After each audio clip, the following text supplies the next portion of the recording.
শীত মৌসুম শুরুর আগেই ভয়াবহ বায়ু দূষণে বিপর্যস্ত হয়ে পড়েছে ভারতের রাজধানী নয়াদিল্লি। প্রতিদিনই বাতাসের মানের অবনতি এবং তা খুব খারাপ পর্যায়ে পৌঁছে যাওয়ায় এবার নয়াদিল্লির সকল প্রাইমারি স্কুল বন্ধ ঘোষণা করেছে কর্তৃপক্ষ। শুক্রবার ১৫ নভেম্বর থেকেই এই সিদ্ধান্ত কার্যকর হচ্ছে। অবশ্য স্কুল বন্ধ হলেও শিক্ষার্থীদের পাঠদানের কাজ চলবে অনলাইনে। এছাড়া ধোঁয়াশায় আচ্ছন্ন দিল্লির পরিস্থিতির উন্নতি ঘটাতে বেশ কিছু পদক্ষেপও নিয়েছে সেখানকার কর্তৃপক্ষ।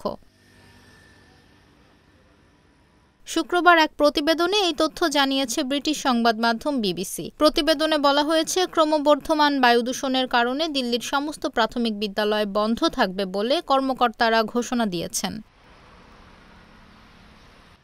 বিবিসি বলছে, দিল্লি এবং আশেপাশের শহরগুলো ব্যাপক মাত্রায় দূষণের কবলে পড়েছে, যেটাকে মানুষের স্বাস্থ্যের জন্য বিপজ্জনক বলে মনে করা হচ্ছে। বৃহস্পতিবারও দিল্লির বাতাসে সূক্ষ্ম কণার পরিমাণ নিরাপদ মাত্রার চেয়ে 50 গুণের বেশি ছিল।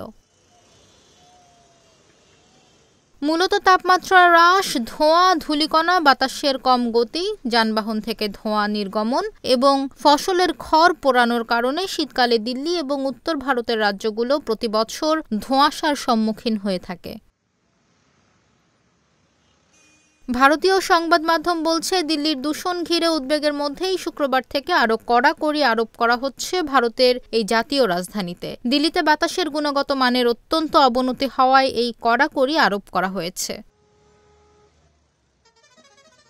মূলত দিল্লি ও সংলগ্ন উত্তরপ্রদেশের বেশ কিছু অঞ্চলে দূষণ পরিস্থিতি নিয়ে উদ্বেগ বৃদ্ধি পেয়েছে। বৃহস্পতিবার আগ্রায় ধোঁয়াশা এতটাই বেশি ছিল যে তাজমহলের প্রবেশদ্বার থেকে সৌধ দেখা যাচ্ছিল না। দিল্লিতেও ছিল ধোঁয়াশার ঘন চাদর। এই অবস্থায় শুক্রবার থেকে একাধিক কড়াকড়ি আরোপের সিদ্ধান্ত নেওয়া হয়।